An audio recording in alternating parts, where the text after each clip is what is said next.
안녕하세요. 저는 청주에 사는 두 아이의 엄마입니다.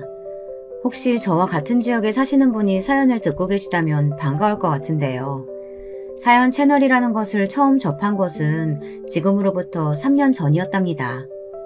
제가 한 곳에 정착하는 걸 못하고 관심사가 다양해서 이것저것 듣는 편인데 사연 채널만큼은 위로가 돼서 꽤 오래 들어온 편인 것 같아요. 여러 사연 채널을 왔다 갔다 하다가 최근에 여기 사연에 빠지다 채널에 정착하게 되었습니다. 공감 가는 내용이 많고 성우분들 목소리도 너무 좋더라고요. 그래서 듣기 시작했는데요. 오늘 제가 들려드릴 제 이야기는 아마도 굉장히 시원한 사이다 사연이 될 것 같습니다. 제가 생각해도 이날의 이야기는 정말 속이 후련하고 통쾌했거든요. 일단 설명하기에 앞서 저의 앙숙과 다름없던 두 동서들에 대한 이야기부터 해야겠는데요. 저는 장남과 결혼해 사는 첫째 며느리였고 둘째 동서, 셋째 동서가 차례대로 들어온 케이스입니다. 다른 집은 보면 순서가 뒤죽박죽인 경우도 많던데 어째 저희 시댁 쪽은 참 순서대로 장가를 가게 됐네요. 먼저 저희 남편, 시댁의 장남인 만큼 책임감이 아주 강한 사람이었답니다. 특히 시어머니를 모시는 데 있어서 더욱 그랬어요. 이런 걸 보통 효자라고 하죠. 그래서 사실 저는 남편에게 시집 오면서 걱정이 아주 많았습니다. 저에게 자상한 면모를 보이며 자라긴 했지만 결혼하고 나서 지나치게 시댁에 신경 쓰고 저를 등한시할까 봐서요. 저희 친정 어머니도 그렇고 아버지도 탐탁지 않아 했어요. 니들이 좋다니까 내가 여기서 뭐라 말 덧붙이긴 그렇지만 솔직히 나는 우리 예비 사이 썩 마음에 드는 건 아니야. 네 얘기만 들어봐도 너무 효자 노릇하려고 드는데 그게 며느리로선 좋은 게 결코 아니거든. 나만 봐도 알잖니? 저희 친정어머니는 본인이 시집살이를 많이 겪고 살아오신지라 특히나 더 걱정이 많으셨던 것 같습니다. 하지만 결혼을 하게 된 후 저는 제 걱정이 괜한 것이었다는 것을 깨닫게 되었답니다. 남편은 가정에 매우 충실한 사람이었고 특히 저희 시어머니는 상당히 유순한 성격의 소유자이셨거든요. 그러니까 외려 며느리를 어려워하고 조심스러워하시는 그런 분이셨답니다. 어쩌다 연락 한번 하시는 것도 일부러 남편을 통해 하실 만큼이요. 한마디로 배려심이 깊으신 분이셨죠. 걱정이 많았는데 여기서 한시름 놓았습니다. 아가, 내가 혹시나 너를 불편하게 하는 일이 있거든 언제든 말해라. 내가 눈치가 둔한 편이라 너한테 실수라도 할까봐 걱정이 될 때가 있어. 나는 그저 니들이 잘 살면 되고 내 쪽은 아예 신경 써도 되는데 안부 인사면 뭐며 이런 거 일절 안 해도 돼. 혹시라도 네가 신경 쓸까봐 미리 말해놓는 거야. 아, 어머니, 제가 어떻게 신경을 안 써요. 저를 이렇게나 배려해 주시는데요. 제가 살가운 며느리는 못 되어도 적어도 첫째 며느리로서 할 수 있는 도리는 다 하도록 할게요. 감사해요, 어머님. 시어머니가 워낙에 인품이 훌륭하신 분이니 제가 먼저 다가가게 되더라고요. 저는 누군가에게 쉽게 다가가고 친화력을 발휘하는 성격이 아닌데도요. 시어머니 역시 제 노력에 감동하시며 저를 슬그머니 받아주셨어요. 그리고 저는 시어머니와 친해지며 한 가지 구슬픈 사실을 알게 되었답니다. 이 이야기를 시어머니 입을 통해 들은 날 정말 펑펑 울었답니다. 말 그대로 울음을 터뜨리고 말았어요. 그건 바로 남편이 왜 효자가 될 수밖에 없었으며 책임감이 그토록 강한 사람이 될 수밖에 없었던 비하인드 스토리였는데요. 시어머니께서는 사실 2번 결혼하셨고 지금의 시아버지가 2번째 남편이셨습니다. 그런데 시어머니가 마흔이 되기 전까지 원래 함께 사셨던 시아버지는 굉장히 공격적이고 무서운 분이었다고 합니다. 가정에 대한 책임감은 하나 없이 밖으로 여자나 만나고 다니고 틈만 나면 처자식을 때리는 사람이었다고 하네요. 그런 시아버지로부터 자식을 보호하기 위해 남편이 술을 먹고 들어온 날엔 어린 자식들을 일부러 이웃집에 맡기기도 하고 어쩔 땐 당시 일하시던 국밥집에 같이 데리고 가시는 등 온갖 노력을 다 하셨다고 했어요. 도망치고 싶었지만 이혼이 흠이라 여겼던 시기였기에 시도도 못하시고 그렇게 죽어라 노력하며 아주 가난한 환경에서 남편을 키우셨다고 했습니다. 내가 내 새 아들을 키우면서 너무 한이 맺힌 게 있다면 그 인간한테 한 번도 맞서보지 못했다는 거야. 그저 매일 맞으면서도 그게 당연한 줄 알고 살았지. 우리 아들들이 몸이 커서는 다행히 그 인간이 덜 그러긴 했지만 돈을 안 벌어오니 경제적인 건 그저 내가 다 떠안을 수밖에 없었어. 아마 우리 아들들이 더 좋은 환경에서 자랐다면 참 좋았을 텐데 어쩔 땐 그 모든 게 내 탓인 것 같구나. 그러다 시아버지께서 갑자기 교통사고로 세상을 떠나시고 시어머니는 비로소 해방이 되셨다고 합니다. 남편이 죽은 장례식장에서 슬픔은커녕 안도감을 느끼셨다고 하네요. 그런 스스로에게 놀라며 죄책감을 느끼면서도요. 아무쪼록 그러다 만나게 된 분이 지금의 시아버지이신데요. 제가 보기엔 퍽 다정하신 분입니다. 평생을 공기업에서 일하시다 부인과 사별했고 슬하에 자식은 따로 없다는 정도만 말고는 아는 게 없습니다만 시어머니에게 해주시는 작은 배려들을 보면 그런 것 같아요. 그래도 내가 저 사람 만나서 숨통이 트이는 것 같았어. 남들은 늙은 여자가 2번씩이나 결혼했다 하면 욕하겠지만 어머님, 그게 욕먹을 일이에요. 어머님 행복을 위해 선택하신 건데요. 어머님이 행복하시면 됐죠. 시아버진 꽃을 선물해 주시거나 시어머니가 좋아하는 디저트를 식탁 위에 놓아주는 방식으로 사랑을 표현하셨는데요. 시어머니께서는 부끄러움을 느끼시면서도 시아버지의 그런 표현에 소녀처럼 좋아하시곤 했습니다. 저도 보기 좋았죠. 그리고 당시 장가를 안 가신 도련님들도 좋은 분들이라 시댁이 참 따스했는데요. 도련님들은 시부모님과 같이 살고 있었는데 제가 어쩌다 남편과 방문을 하면 형수님, 형수님 하며 잘 따르곤 했습니다. 남편도 다정한 사람이었지만 도련님들 역시 남편의 판박이었어요. 무슨 말을 해도 상대를 먼저 생각할 줄 알고 월급에서 시부모님 용돈을 따로 챙겨드릴 만큼 속이 깊은 사람들이었죠. 그러다가 언젠가는 제 생일이라고 이 도련님들이 남편과 함께 깜짝 파티를 준비했는데요. 무척이나 감동이었습니다. 녀석들이 먼저 나한테 제안을 하더라고. 요즘 남자도 이런 거 할 줄 알아야 사랑받는다고. 그래서 내가 당신 놀라게 해주려고 준비했지. 정말? 도련님 너무 감사해요. 솔직히 기대도 안 하고 있었는데 그냥 케이크 불고 끝날 줄 알았던 생일이 덕분에 기억이 남는 날이 되었어요. 사실 저희 남편은 다 좋은데 워낙에 우직한 곰 같은 스타일이라 약간 센스가 부족한 편이거든요. 그래서 생일날 언제나 정해진 계획대로 움직이거나 식당 가서 케이크를 불고 끝날 때가 많았는데 우리 도련님들이 그런 면에선 큰 행복을 주었죠. 그런데 이 행복에 서서히 그늘이 생긴 건 바로 앞서 잠깐 언급했던 두 동서들이었습니다. 먼저 둘째 서방님이 동서를 처음 데려온 날, 그날이 아직도 기억에 선연한데요. 둘째 동서는 두 눈을 동그랗게 뜨고 시어머니와 저를 한번 쳐다보더니 시댁을 휙 둘러보더라고요. 어느 정도 사는 집구석인가를 가늠하는 눈치였습니다. 사실 여자들이 어떤 촉이나 감이나 이런 면에서 더 예리할 때가 있잖아요. 둘째 동서를 처음 봤을 때 저는 만만치 않겠다라는 생각이 가장 먼저 들더군요. 둘째 동서는 친정이 강남에 있고 아버지가 사업가시라 유복한 집안에서 자랐다고 들었습니다. 본인은 딱히 큰 능력은 없이 일반 회사원이었는데 친정이 잘 산다는 이유 하나만으로 예단이며 예물이며 꽤나 크게 바래왔었고요. 집도 무리한 대출을 끼어가면서 무조건 강남에 있는 신혼집을 고집했습니다. 자기가 친정의 도움을 받을 테니 30억대를 호가하는 집을 전세로라도 살기 원한다고 했죠. 솔직히 예단비 액수가 너무 크지 않아? 물론 시어머니가 아무 말씀 안 하셔서 나도 입 다물고 있긴 했는데 몇 억을 툭툭 내뱉는 게 좀 그렇네.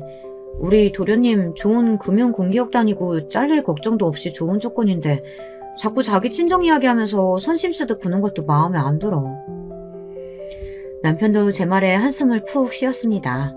동의한다는 뜻이었죠. 실제로 둘째 동서는 결혼 전 이런 말을 하더라고요. 이건 저를 향해 하는 말이었는데 정말 기분이 나빴습니다. 저희 아빠가 무역 사업을 하셔서 저는 해외여행을 정말 많이 다녔거든요. 유럽 같은 곳은 수시로 드나들었죠. 뭐 그래서 외국어를 잘하는 편인데 이인은 외국어 쪽엔 약하더라고요. 연애하면서 많이 알려줬어요. 이제 저만큼은 아니지만 꽤 해요. 제가 수민이한테 많이 배웠어요. 근데 형님 되실 분은 외국 여행 같은 거 많이 다녀와 보셨어요? 어딘가 좀 한국 토박이 느낌이 나서요. 왜 해외 안 나가고 한국에만 사는 사람들 있잖아요. 어딘지 형님에게서 그런 느낌이 느껴지네요? 네? 저는 외국 여행은 그리 좋아하는 편은 아니에요. 이제는 한국에도 좋은 곳이 많으니까 시간 나면 차라리 국내 여행을 가는 편이죠.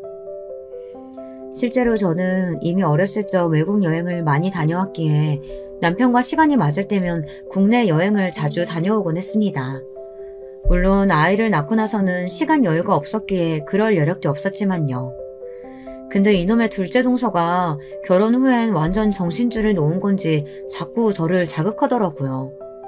그것도 시부모님이 있는 앞에서 대놓고 말입니다. 저에게까지 하는 건 애교로 봐줄 수 있지만 시부모님 앞에서 그런 소리를 찍찍 발설하는데 너무 기분이 안 좋더라고요. 거기다 그날 둘째 동서는 추석임에도 불구하고 힘든 일은 죄다 저에게 맡겨두고 수다만 떨기 바빴습니다. 시어머니를 붙잡고 그렇게 세워라 내워라 수다를 떨더라고요. 시어머니는 제게만 맡겨놓으셔서 미안한 안색이면서도 동서가 말을 거니 받아주셔야 했고요. 저를 도와주는 건 남편뿐이었습니다. 하지만 남편이 도와준다 해도 쉽게 끝날 일이 아니었어요. 남편도 나중엔 설거지로 근육통이 왔다고 할 정도였으니까요. 당시 셋째 도련님이 미국으로 연구를 하러 가게 되어 1년 정도 미국에 있으셨는데요. 도련님의 존재가 그립기까지 하더라고요. 있었다면 저를 도와주셨을 텐데요. 참 외롭고 서글픈 감정까지 들었습니다. 야밤이 되어서야 겨우 일을 끝내고 입가심 겸 다 같이 둘러앉아 둘째 동서가 사온 매실차를 마셨는데요. 동서는 고급 매실차라는 것을 강조하며 또 한 번 허세 아닌 허세를 떨고 있었습니다. 저는 떨떠름하게 웃고 있었고요. 근데 거기서 사건이 발생했습니다. 형님, 제가 이번에 괌에 갔다 왔는데 해변가에 사람이 없어서 너무 좋더라고요. 거기서 그냥 책 하나 읽으면서 파도 소리 듣고 있는데 너무 좋은 거 있죠? 우리 형님도 그런 곳에 가서 즐기면 참 좋을 텐데. 아참, 형님은 지방에 살아서 경제적으로 여유가 없으시죠? 아쉽네 정말. 여보, 우리 다음에 형님도 껴서 같이 가요. 사람이 한번 태어났으면 그런 데도 둘러봐주고 그래야 살맛이 나는 거죠. 여기서 열이 확 받더라고요. 이땐 저도 한마디 따끔하게 말하게 되었습니다. 제 발언에 시댁의 공기가 서늘해질 걸 예상했지만 그래도 할 말은 해야 기강이 잡히는 것이라고 생각했어요. 동서, 나도 감 갔다 왔어. 그러니까 그런 식으로 사람 무시하는 거 그만둬. 동서 집안이 여유로운 건 알겠는데 그렇다고 사람 까내리고 함부로 평가하는 거 그건 좀 아니지 않아? 어머 형님, 제가 언제 까내렸다고 그래요? 말씀이 지나치시네요. 그게 까내린 거지 뭐야? 그리고 동서, 내가 지방 산다는 이유로 여유 없다 뭐다 하는 것 같은데 동서가 나에 대해 제대로 아는 거 뭐가 있어? 사람 함부로 평가하는 것도 잘못이고 지금 시부모님 다 있는 앞에서 이러는 것도 잘못이야. 다신 이런 일 없도록 해줘. 나도 지금껏 많이 참았어. 제가 크게 내지르자 동서는 조금 주춤하더니 입술이 툭 튀어나와선 자기 남편을 쳐다보더군요. 서방님은 아무 말도 못하고 곤란해하는 표정을 지었고요. 결국 저 형수님, 저희 집에 가야겠어요. 하고 자리를 파하며 찝찝하게 끝나버렸습니다. 그런데 이 사건 이후 시어머니께서 나중에 저를 따로 불러 둘째 동서를 잘 태울 테니 그래도 손윗사람으로서 너무 야단치지 말라고 하시더라고요. 순간 시어머니가 동서 편을 드나 하는 생각이 들더군요. 저도 기분이 상한 당사자인데 그때만큼은 섭섭한 마음이 들었습니다. 시어머니 입장에선 아들이 혹시라도 며느리와 싸워 부부싸움이라도 날까봐 걱정하시는 모양이었었는데요. 이해가 가면서도 한편으로는 마음이 섭섭했죠. 남편이 나중에 저를 위로해 주어 풀리긴 했지만 어쨌거나 둘째 동서와는 좀처럼 풀리지 않고 있었습니다. 그러다 둘째 동서가 더욱 기고만장해지게 된 사건이 생겼는데요. 동서네 쪽 친정아버지가 사업 하나가 잘 풀려서 동서에게 비싼 외제차를 사주게 된 것입니다. 동서엔 SNS가 외제차로 온통 도배되어 있더라고요. 그리고 얄밉게도 평소 시댁 방문을 싫어하던 동서는 언제부터인가 줄기차게 시댁에 들려 일부러 저희 차 바로 옆에 번쩍거리는 자기 차를 주차시켜 놓더라고요. 의도가 빤해 유치하다는 생각이 들었지만 남편이 무시하자고 해 참았죠. 똥이 무서워서 피해, 더러워서 피한다는 말도 있잖아. 그냥 우리가 무시하면 돼. 내가 보기엔 재수씨는 답이 없어. 괜히 더 열내고 그래봤자 우리만 더 힘들어질 거야. 그러니까 그러려니 하자. 우리가 재산이 없는 것도 아니잖아. 남편의 침착한 대응에 저도 수긍했죠. 정말 남편 말 맞다나 동서 같은 사람은 제가 뭐 몇 마디 한다고 해서 개조되거나 좋은 쪽으로 바뀔 사람이 아니었으니까요. 그런데 이게 실수였을까요? 어느 날은 시어머니 생신을 맞이해 가까운 거리의 소고기집에서 외식을 하게 되었는데요. 둘째 동서가 굳이 걸어가도 될 거리를 자기 차로 움직이자고 하더라고요. 동서, 요즘 어머님 살 뺀다고 산책하는 거 좋아하셔. 어차피 여기서 10분 거리니까 천천히 걸어가자. 아니에요. 허리도 불편하시면서 무슨 산책이에요. 어머님, 제 차로 움직여요. 제 차가 시승감 좋아서 긴 시간 운전해도 편안하니까요. 형님의 차는 너무 불편해요. 국산 차는 이래서 안 좋다니까. 어머님 얼른 제 차로 타세요. 형님, 어머님 제가 모실 테니까 형님이랑 아주버님은 그럼 천천히 걸어오세요. 여기서 한번 폭발하고 싶었지만 생신이신지라 온 힘을 다해 참았습니다. 어머니가 전에 하신 말씀도 생각났고요. 저 역시 되도록이면 큰 갈등 만들지 않고 평화롭게 지나가고 싶었습니다. 근데 동서는 소고기집에 도착해서도 자꾸 혼자 궁시렁 대더라고요. 소고기집은 강남이 최곤데 여기 누가 예약한 거예요? 형님이 하셨다고 했나? 제가 예약한 걸 알면서도 일부러 저렇게 사람 속을 긁더라고요. 참 미치고 팔짝 뛸 노릇이죠.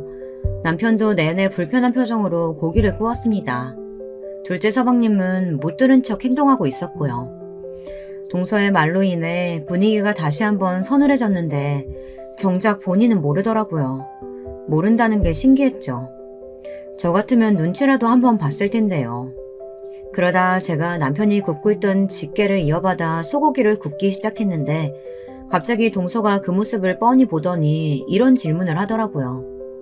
형님은 이런 곳에서 아르바이트 같은 거 해보셨죠? 저는 아르바이트 같은 거 해보고 싶었는데 부모님이 말려서 못 해봤거든요. 형님 고기 굽는 솜씨 보니까 딱 견적이 나오는 게 해보셨을 것 같아서 여쭤보는 거예요. 형님은 고향도 지방이라고 하셨으니까 지방 고깃집에서 하셨겠죠? 동서, 지금 뭐 하는 거야? 네? 뭐가요? 또 그놈의 지방 이야기 적당히 하지.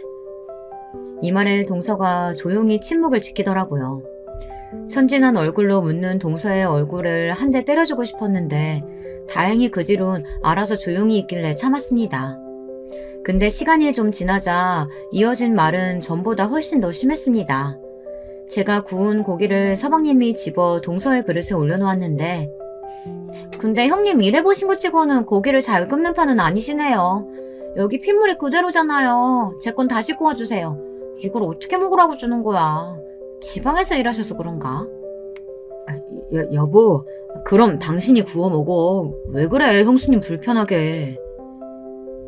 당황한 둘째 서방님이 그제서야 동서를 말리려 했지만 전 조금씩 한계에 다다르고 있었습니다.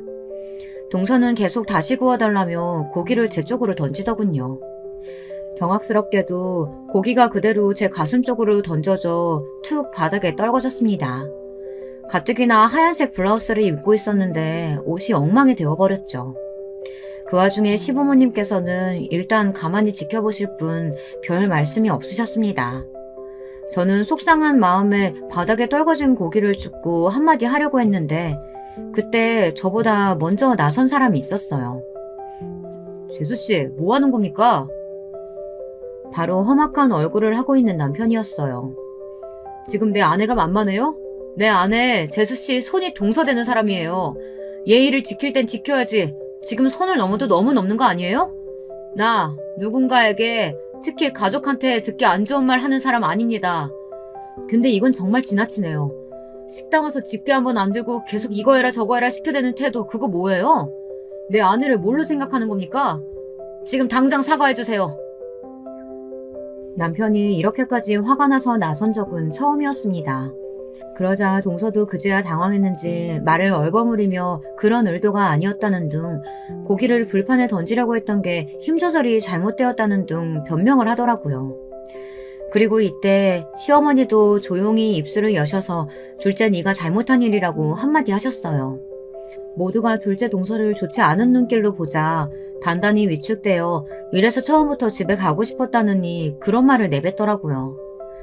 그의 남편은 단단히 화가 났는지 계속해서 큰 소리로 내뱉었습니다. 덕분에 고깃집에 있는 사람들의 시선이 이쪽으로 죄다 몰려왔죠. 재수씨, 나는 재수씨가 처음 우리 집에 식구로 왔을 때 누구보다 환영했다고 생각합니다. 가족이라는 게 그런 거니까요. 근데 후회가 아주 많이 되네요. 내 동생 안목이 이 정도일 줄은 상상도 못했는데 솔직히 진우 너한테도 실망이다.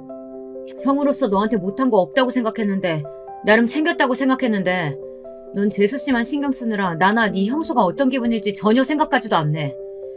죄송하지만 저희 먼저 가겠습니다.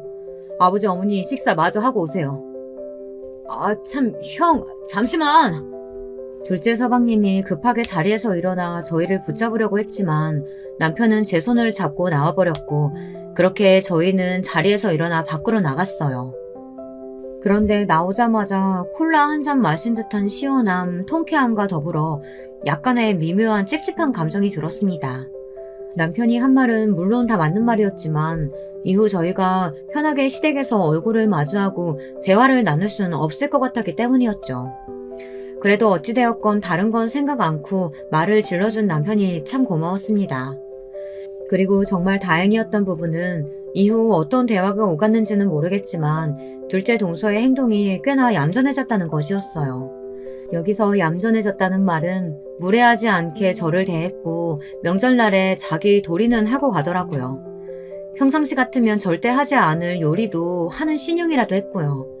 또 시어머니는 저를 불러 이렇게 말씀을 하셨답니다.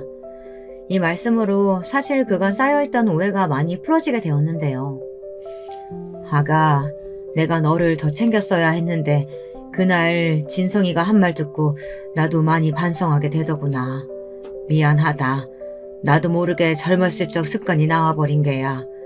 그 애가 너한테 대바라지게 구는 걸 보면서도 나서야 한다는 걸 알면서도 그만 나약해지고 말았어. 또 진우도 많이 너한테 미안해하고 있단다. 네가 자기를 많이 챙겨줬는데 그걸 등졌다고. 우리 가족이 너에게 참 미안하구나. 시어머님 번번이 자신이 나서 한마디 하고 싶었지만 그게 더 큰 가족의 분란과 갈등이 될까 두려우셨다고 합니다. 듣고 나니 이해가 되더군요. 혹여나 동서를 편애하는 건 아닐까 하고 속으로 품었던 시어머니에 대한 오해를 이날 정리할 수 있게 되었습니다. 온전히 이해가 되는 것은 아니어도 사과를 받는 것으로 충분하다고 여겼어요. 그리고 저는 당시 아버지 사업을 돕느라 바빠지게 되었는데요. 저희 아버지가 이번에 렌트카 사업을 따로 또 시작하게 되시면서 관리자가 한 명 필요했는데 아이를 키우고 있는 제게 부탁을 한 것이었어요. 아버지는 아이가 어느 정도 자랐으니 다시 회사에 복귀해달라고 하셨습니다. 저도 내심 아이 양육에만 집중하느라 집에만 있었더니 좀이 쑤시기도 했고 사회생활이 그리웠던지라 수락을 했고요. 그러면서 시댁에는 거리를 두고 열심히 워킹맘으로 살아가고 있었는데요. 어느 날 셋째 도련님이 미국에서 돌아오신다는 연락을 받게 된 것입니다.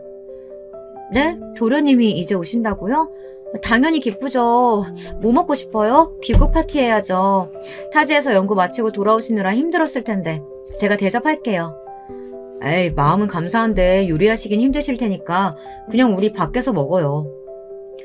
도련님은 남편보다 저에게 가장 먼저 연락했는데 제가 그만큼 특별히 셋째 도련님과는 유대관계가 깊었기 때문입니다. 이상하게 성격도 비슷한 구석이 있고 대화도 잘 통하더라고요. 그런데 이때 도련님이 제게 살짝 말하신 것이 상당히 충격적이었어요. 뭐라고요? 여자를 소개시켜 주신다고요? 웬일이에요? 아니 정말이에요? 도련님은 사실 비혼주의자였습니다. 자기가 키우는 고양이들과 함께 혼자 사는 것이 편하다고 하더라고요. 개인주의 성향도 강하고 아무래도 가정을 꾸리고 다른 사람에게 맞춰 사는 건 자신이 없다고요. 그런 도련님이 소개시켜주는 여자라니 저나 남편 모두 들떠서 어떤 여자일지 궁금했습니다. 무엇보다 기대가 컸던 것 같아요. 도련님의 인품에 걸맞는 여자, 어떤 인상에 어떤 성격을 가진 여자일까 하고요. 그리고 셋째 동서를 만나는 날, 저는 속을 뻔했네요. 얌전하고 차분한 인상의 말입니다. 셋째 동서는 미국에서 유명 미술 관련 대학원을 다니다가 도련님과 만나게 되었다고 했는데요. 처음에는 저에게 무척이나 호의적으로 굴었습니다. 제가 과일을 깎고 있으면 이런 건 막내가 하는 것이라며 다가와 칼을 들었고 이따금 제 아이들을 향해서도 용돈 같은 걸 주며 잘해주었거든요. 형님 요즘 아버지 사업 돕고 계시다고 했잖아요. 저도 아버지가 하시는 사업 돕고 싶은데 저는 자유로운 영혼이라 저 하고 싶은 것만 하고 살거든요. 최근엔 미술품 수집만 열심인데 저도 그런 효녀가 되어야 할 텐데 전 아버지한텐 아마 나쁜 딸일 거예요. 형님은 시부모님께도 참 잘하시는 것 같고 존경스러워요, 형님. 착하고 수더분한 모습을 보이며 선하게 웃던 그 인상. 아직도 그 인상이 잊혀지지가 않습니다. 하지만 셋째 동서의 이중적인 모습은 제가 둘째 동서와 함께 비밀스레 나누는 뒷담화를 들으면서 알게 되었답니다. 김장날 뻔히 제가 부엌에 있는 걸 알면서도 집안 안방에서 한 이야기였으니 뒷담화라고 해야 할지 앞담화라고 해야 할지 사실상 잘 모르겠지만 말이에요. 이야기는 먼저 셋째 동서의 입에서 튀어나왔습니다. 저기 혹시 형님, 오늘 큰형님이 입고 오신 옷 보셨어요? 저는 깜짝 놀랐네요. 편하게 입으시는 건 좋은데 가끔은 그 정도가 좀 과하신 게 아닐까 싶거든요. 완전 시장 아줌마처럼 보여서요. 동서, 우리 큰형님으로 말하자면 우리랑은 레벨 차이가 어마어마하게 나시는 분이야. 지방에 사는데 강남 사는 우리랑 어떻게 같겠어. 그러니까 그냥 큰형님이 뭐라고 하든 한 귀를 듣고 한 귀를 흘려. 들을 가치 하나도 없는 얘기만 하거든. 네, 저도 그러려고요. 처음엔 꾸미는 걸 별로 좋아하지 않으시구나 그 정도로만 생각했는데 갈수록 거부감이 느껴지네요. 미술인이 예술 얘기할 때도 아무것도 못 알아들으시고 가방끈이 짧으셔서 그런가?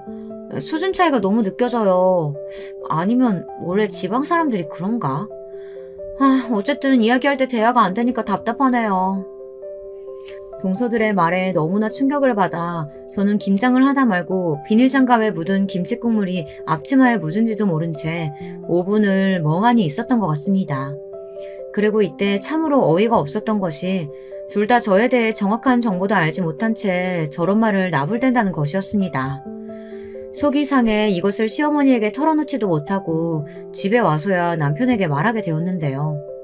남편도 화가 나선 아니 당신한테 그런 식으로 말했다고? 진짜 보자 하니까 어떻게 두 놈들이 다 똑같은 여자를 집에 데려온 거야? 하며 분노를 표출하더니 서방님들에게 급기야 전화까지 하더라고요. 너네 도대체 안사람들 관리를 어떻게 하는 거냐? 지금 내 아내가 이런 소리 듣고 왔다는데 내가 화가 안 나게 생겼어? 형, 나는 전혀 모르고 있었어. 죄송하네 형수님께. 알겠어, 내가 이 사람 잘 단속할게. 미안해. 남편이 험하게 꾸짖자 서방님들은 일제히 당황했고 동서를 대신해 미안하다고 빌더군요. 근데 여기서 서방님과 동서들 사이에 부부싸움이 있었던 건지 동서들이 저를 보는 눈초리가 더욱 험악해져 갔습니다. 그렇게 둘째 동서와 셋째 동서가 둘 다 강남에 산다는 이유로 공감대를 형성한 이후로는 저에 대한 차별 혐오는 더욱 심해져 갔네요. 솔직히 능력이 안 되어 강남에 안 사는 것도 아닌데 그런 시선을 받을 때면 문득 강남으로 이사가 버릴까 하는 생각이 치밀곤 했습니다. 근데 그런 생각을 바로잡아준 건 뚝심 있는 남편입니다. 남편은 동서들 말에 휘둘리면 한도 끝도 없다고 말하더군요. 그때 남편 말을 듣길 참 잘한 것 같습니다. 친정의 힘으로 겨우 강남에 사는 둘째 동서나 셋째 동서 모두 막상 실속은 없는 허울뿐인 사람들이었거든요. 그건 제가 뒷조사니 뭐니 해보지 않아도 바로 알 수 있는 사실이었습니다. 둘 다 대출을 잔뜩 껴 살고 있었는데 서방님들이 그 대출빚을 갚느라 죽겠다고 앓는 소리 하는 걸 남편 통해 자주 들었거든요. 애들이 힘들어 죽겠다고 하네. 재수씨들이 다 사치가 심하고 하나같이 자기 말은 들으려 하질 않는데 좀 적게 쓰라고 해도 그 한마디 했다고 삐지고 토라지고 그러니 맨날 부부싸움만 이어진다고. 정말? 어쩐지 매일 SNS가 쇼핑 사진으로 도배되어 있더라니. 그나저나 서방님들 연봉이 적은 편도 아닐 텐데 도대체 어느 정도길래. 둘째 서방님이나 셋째 서방님 모두 능력이 없는 분들이 아님에도 불구하고 서방님들 둘 다 힘들어하시고 특히 셋째 서방님은 마음고생이 심해 소주를 먹지 않으면 잠이 오지 않는 불면증까지 앓고 있다고 하더라고요. 셋째 서방님은 성격이 조용조용하고 화를 잘 내지 않는 사람이라 속으로 앓는 것이 분명했어요. 제가 셋째 서방님과 더 유대관계가 있다고 말씀드렸잖아요. 그래서 더 마음이 가고 안쓰러웠죠. 근데 그 집안 사정을 뻔히 아는 제게 동서들은 이렇게 말하더라고요. 형님, 저희가 일을 왜 해요? 우리 남편이 잘 버는데. 그래도 같이 벌면 아이 키우기에도 좋지. 동서는 아직 모르겠지만 아이 낳으면 돈이 많이 들어가. 생각보다 이것저것 신경 쓸 것도 많고. 전 친정이 잘 살아서 괜찮아요. 그나저나 형님은 가만 보면 오지랖이 상당하시네요. 외려 저는 바깥에서 일하는 여자들 보면 불쌍해요. 저처럼 팔자 좋게 살 수도 있는데 너무 안 됐잖아요. 특히 애 키우느라 일 다니느라 아침에 제대로 화장도 못하고 나가는 여자들 보면 참 불쌍하고요. 그건 저를 공격하는 말이었답니다. 제가 예전에 그런 말을 한 적이 있었으니까요. 아버지 사업을 돕고 있느라 아이들 밥 차려주고 나면 헐레벌떡 화장도 못하고 나간다고요. 근데 여기에 셋째 동서가 옳다구나 말을 얹더라고요. 특유의 차분한 어투로 어머, 형님도 그렇게 생각하셨어요? 저도요. 저는 어느 날이고 미술관 가서 예술 감상하는 게 낙이잖아요. 근데 우리 큰형님은 워낙에 바쁜 삶을 사시는 것 같아서 안타깝네요. 형님 비하하는 건 아니에요. 오해하지 마세요. 라고요. 이게 어떻게 저를 겨냥하는 말이 아닐 수 있을까요? 당시 서방님들은 둘째 동서나 셋째 동서 모두 은근히 이랬으면 하는 바람을 가지고 계셨거든요. 그래서 제가 살짝 떠보듯 일할 생각 없느냐고 물은 것이었는데 저렇게 반응하니 기가 차 할 말이 없었죠. 거기다 저를 비하하는 말에 열도 받았고요. 공주의 삶을 누리는 자기들 입장에선 제가 하루 종일 일해야 겨우 애들 키우고 먹고 사는 시녀처럼 보였나 봐요. 이때 서방님들을 생각하니 더 마음이 안 좋아 저도 한마디 하게 되었답니다. 동서들, 내 이야기 돌려하려고 노력할 필요 없어. 지금 나 욕하는 거 다 아니까. 하려면 티라도 안 나게 하든가. 셋째 동서도 그렇고 참 너무하네 사람들이. 둘째 동서는 저번에 우리 남편이 한 말 싹 잊어버렸나 봐. 그리고 말 나온 김에 하는데 저번에 내 뒷담화하는 것도 다 들었어. 내가 지방에 살아 수준이 떨어지네, 가방끈이 짧네, 어쩌네.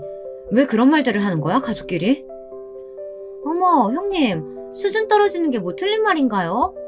형님은 저희가 지금 여기서 영어로 대화한다고 해도 또 강남에 관한 이야기해도 한마디도 못 알아들으실 거잖아요. 맞지 않아요? 그리고 지방 사는 형님과 저희가 수준 같다는 것도 말이 안 되고요. 안 그래요? 형님은 태어나서 한 번도 서울에 살아보신 적이 없다고 하던데 그런 형님하고 저희를 어떻게 동일선상에 놓고 이야기해요? 둘째 동서의 말에 셋째 동서는 가만히 웃더라고요. 그러면서 갑자기 서로 귓속말을 주고받더니 여기에 둘째 동서가 까르르 웃더군요. 웃겨. 역시 경제력 차이가 이런 건가 봐요. 아까 형님 애들이 막내 동서한테 이런 말을 했대요. 입고 있는 옷 이쁘다고. 강남에서 큰 애들은 백화점 익숙하니까 브랜드가 뭔지 그 나이쯤 되면 다 알 텐데 형님 애들은 잘 모르나 봐요. 이래서 사는 동네가 중요한 건데. 그래도 뭐 어쩌겠어요. 형님하고 아주버님 아직 여유가 없으신데. 점점 더 열이 받았죠. 그러다 시아버지가 이쪽으로 오는 게 보여 대화를 가까스로 마무리하게 되었답니다. 요즘 시아버지께서 가뜩이나 몸도 좋지 않으신데 가족 분위기가 좋지 않은 걸 알게 되시면 속상해하실 것 같아서요. 그리고 겨우 마음을 추스르고 집으로 돌아가려는데 애들이 저를 향해 이러는 겁니다. 동서들이 아까 용돈을 줬다면서 해맑은 얼굴로 받은 용돈을 내미는데 저는 정말 기겁할 뻔했습니다. 엄마, 나 500원이나 받았어. 엄마가 어른이 돈 주시면 얼마가 됐든 감사해야 한다고 했잖아. 그래서 감사하다고 했어. 나 잘했지? 동서들이 우리 아이들을 불러 용돈이랍시고 500원을 준 거였습니다. 인간적으로 이건 정말 아니다 싶었죠. 남편도 옆에서 표정이 울그락불그락 변하기 시작했습니다. 너무 유치하지 않나요? 저는 더 이상 묵인할 수 없겠다 싶어 동생들을 불러 한 차례 야단을 치려고 했지만 마침 시부모님이 저희를 배웅해 주시겠다고 하시더라고요. 이걸 어떻게 해야 할까 고민하다 온화하신 시부모님의 얼굴을 보고 겨우 참아 넘기게 되었죠. 당시 시아버지 몸 건강이 많이 좋지 않으셨거든요. 혹여나 쓰러지시기라도 할까봐 옆에서 시어머니가 늘 조마조마해 하셨는데 저까지 여기에 걱정을 끼얹을 수 없었습니다. 그러다 오늘의 하이라이트, 제가 이 사연을 쓰게 된 그 사건이 발생했답니다. 그땐 화가 아주 많이 났지만 지금 생각해보면 일어나야 할 일이 일어났다고 생각합니다. 저는 사실상 동서들과 최대한 거리를 유지하고 있었고 그래서 둘째 동서가 임신을 출산을 할 때에도 일부러 가지 않고 일지에 문자조차 하지 않고 있었습니다. 동서들은 분명 그 부분을 겨냥해 둘이서 뒷담화를 열심히 하고 있을 테지만 신경 쓰지 않았죠. 오히려 아버지 사업을 도우며 열심히 일을 하고 있었는데요. 그러던 중 둘째 동서와 셋째 동서가 함께 강남에서 의류 편집샵을 시작했다는 이야기를 들었어요. 자기네들 말로는 의류 사업이라며 포부 있게 시작했다고 하는데 서방님들 말을 들어보면 적자투성에 빚만 가득 질 것 같다고 걱정이 크다고 했죠. 그런데 서방님들 예상이 맞아떨어진 거예요. 둘째 동서는 출산을 하고 몸조리를 좀 하다 바로 셋째 동서와 힘겹게 편집샵을 차리게 되었는데 몇 달도 안 되어서 고급 물품만을 취급하는 그 가게가 거의 망조로 들어서게 된 겁니다. 어떡하면 좋아. 지금 이 가게에 투자한 게 얼만데 이거 내가 이태리에서 가져오느라 얼마나 힘들었는지 알아 여보? 아, 나 어떡하냐고. 여보 있잖아. 내가 많이 생각해봤는데 우리 일단 이사부터 하면 안 될까? 강남은 무리야. 조금 떨어져서 수도권, 그러니까 용인에 괜찮은 아파트 하나 알아봤는데. 뭐? 용인? 장난해 지금? 나 경기도는 무조건 싫어. 무조건 강남이어야 돼. 난 강남에서 태어났고 죽을 때까지 강남에 살 거라고. 우리 지금 빚이 얼마인지 알기나 해? 빚에 치여 죽겠어. 난 남들 시선 생각한다고 무리해서 살고 싶지 않아. 저축하며 평범하게 살고 싶다고. 둘째 동서와 서방님은 이사 문제로 큰 부부싸움을 했고 이혼 이야기까지 나왔다고 합니다. 셋째 동서네도 분위기가 안 좋은 건 매한가지였죠. 그러다 가족이 명절날이라고 어찌됐건 모이게 되었는데요. 싸늘한 정만만이 가득한 그런 분위기였답니다. 그런데 여기서 더 충격적인 일이 벌어진 거예요. 제가 그날 명품 가방을 들고 시댁에 방문하게 되었는데요.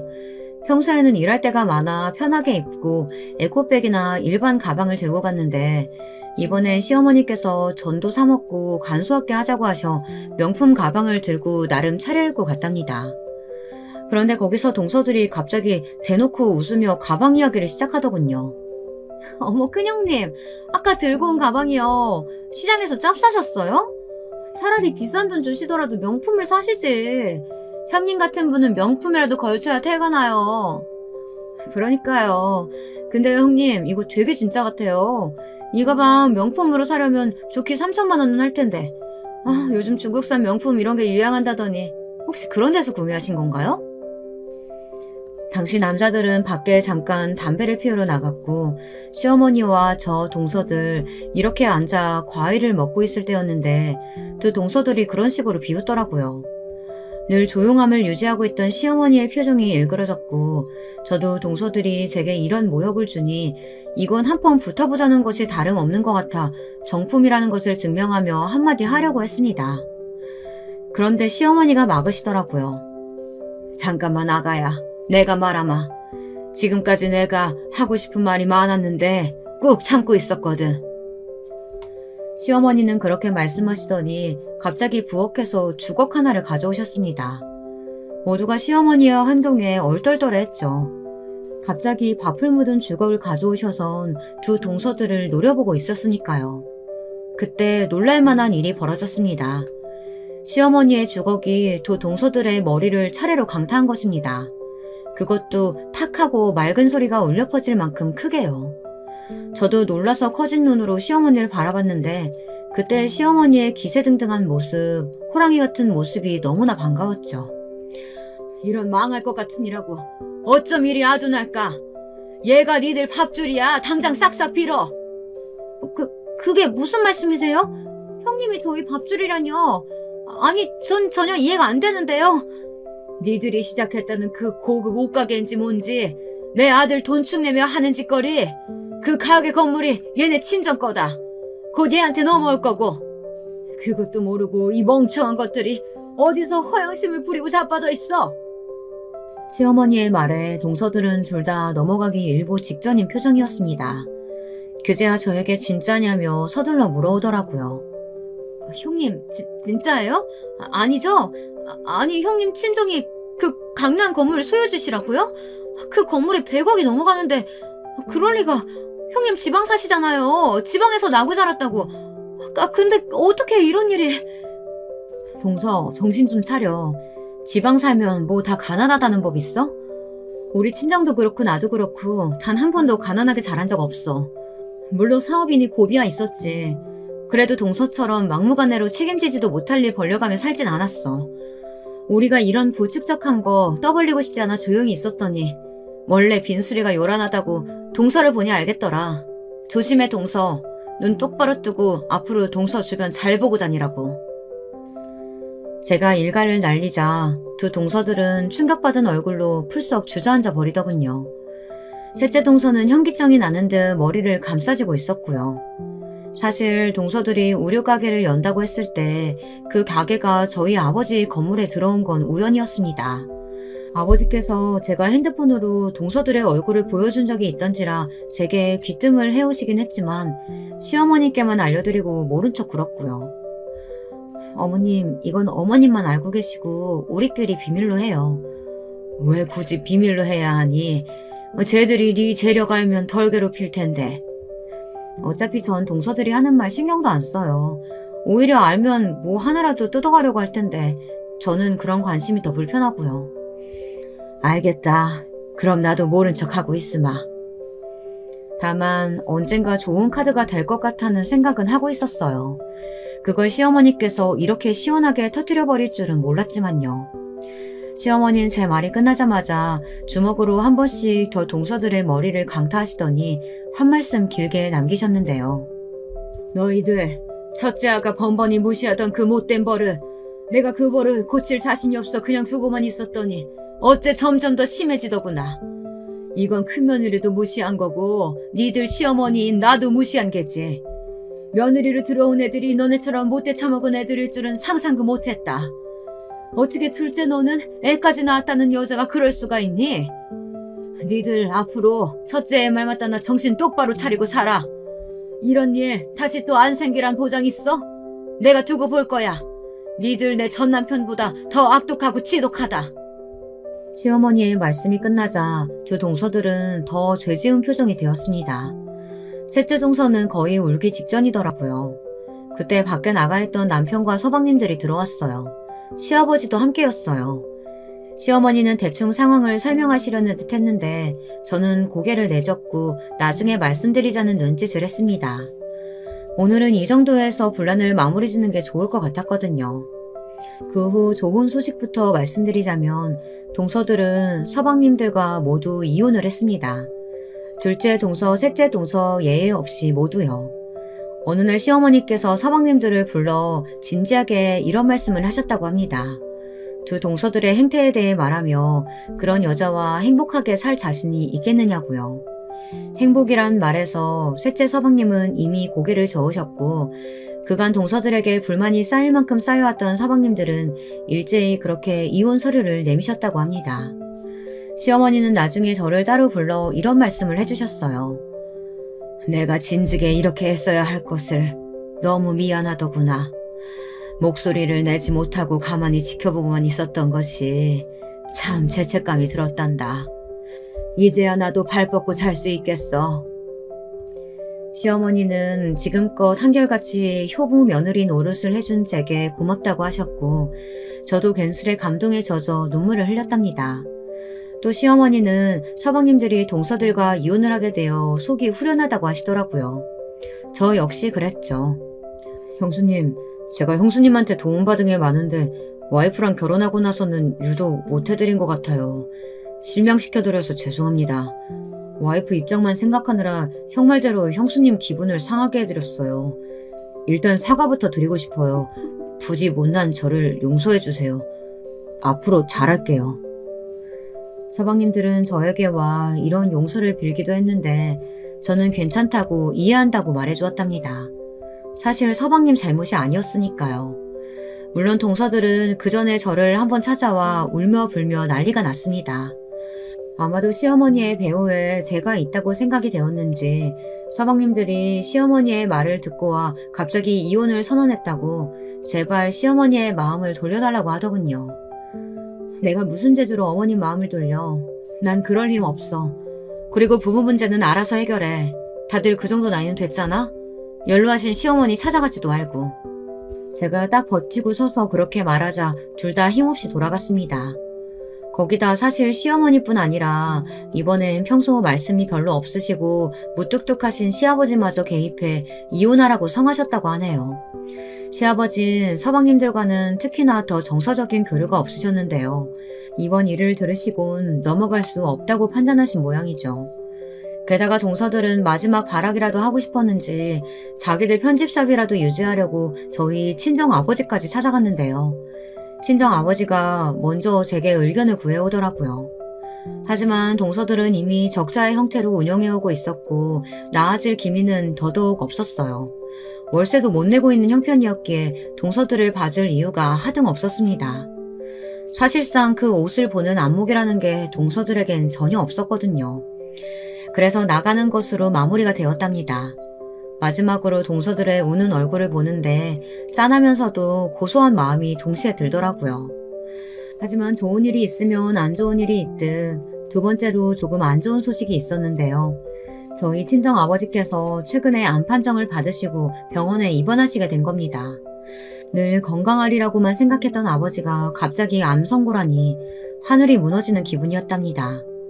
그래도 지금은 애써 담담히 받아들이며 항암 치료 받는 걸 도와드리고 있어요. 아버지께서 얼른 쾌차하시길 바라는 마음으로요. 남편도 옆에서 많이 도와주고 있기에 힘이 됩니다. 이런 게 가족 아닐까 싶어요. 여러분, 날씨가 많이 쌀쌀해진 것 같아요. 환절기 감기 다들 조심하시고요. 건강검진은 수시로 하셔서 각자의 건강 잘 챙기시길 바랄게요. 비루한 글솜씨지만 오늘 저의 통쾌한 사이다 사연으로 심심하지 않은 시간이 되셨으면 좋겠네요. 그럼 언젠가 후기글 남기러 오겠습니다. 들어주셔서 감사합니다.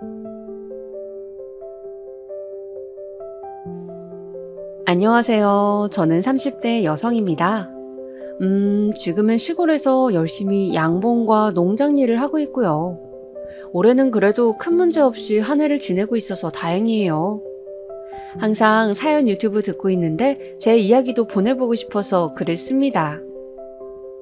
저는 원래 결혼할 생각이 없었어요. 그렇다고 뭐 아주 비혼주의자라거나 이런 건 아니었고요. 그냥 결혼을 할 생각이 딱히 없었다는 거죠. 좋은 사람을 못 만났다고 해야 하나, 귀찮은 연애와 결혼 과정을 거치면서까지 함께하고 싶은 사람이 없었던 것 같아요. 그리고 거기에는 저희 아버지도 한 몫을 하셨죠. 저희 아버지는 저를 혼자 키우셨어요.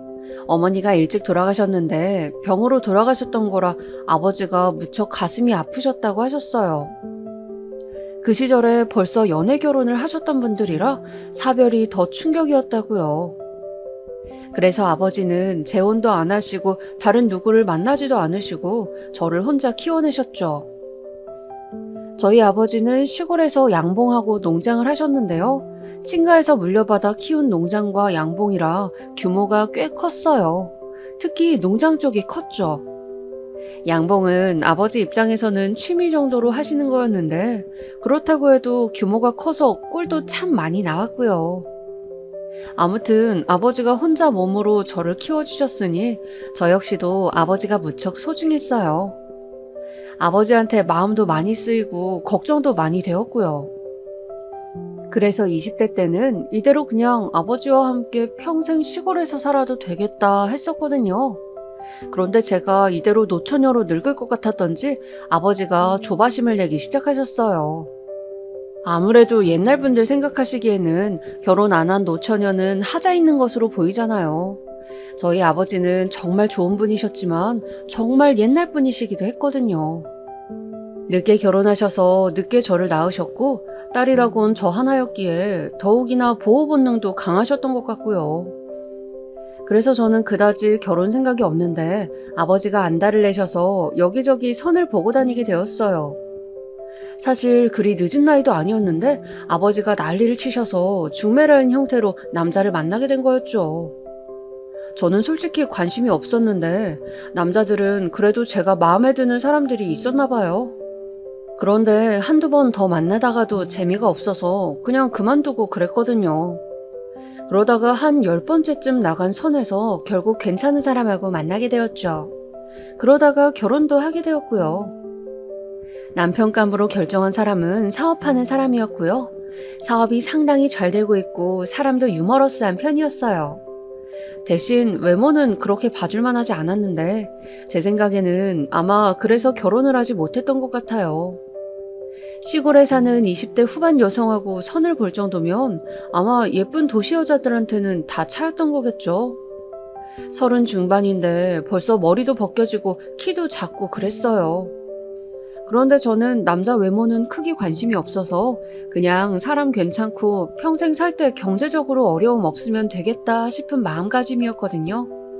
남자 쪽도 제가 털털하니 까탈 안 부려서 좋다고 했고요.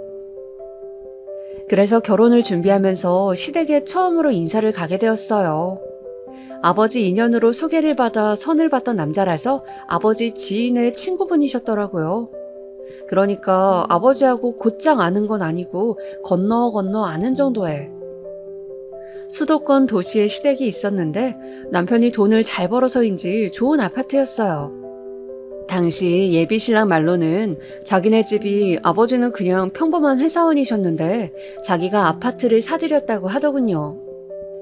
시댁에 들어가서 처음으로 시부모님을 배웠는데 시아버지는 상당히 조용하고 얌전하신 편인 것 같았어요. 말수도 많이 없으시고 조용하셨죠. 그런데 시어머니는 상당히 말도 많으시고 수다스러운 편이셨어요. 아유, 며느리감이라고 데려온 아가씨가 처음이라서 나도 어색하네. 그래도 우리 아들이 결혼할 사람 데려와서 기뻐요. 네, 어머님, 앞으로 잘 부탁드려요. 그래. 아버님이 농사 지으신다고? 예비 시어머니는 저를 훑어보면서 웃으셨죠. 그 웃음이 조금 이상하기는 했어요. 처음 제가 시댁에 들어갔을 때부터 좀 의도를 알 수 없는 눈으로 바라보고 계셔서요. 장인어른 농장 되게 커요. 양봉도 하시고. 아유, 그래. 요즘 농장이 돈이 되지? 그럼 엄마, 농장 그렇게 크니까 진짜 부자이실걸요?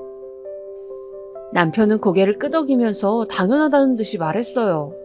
솔직히 결혼할 사이에 사돈 집안의 경제력에 대해서 그렇게 태연하게 말하는 게 조금 이상하더라고요.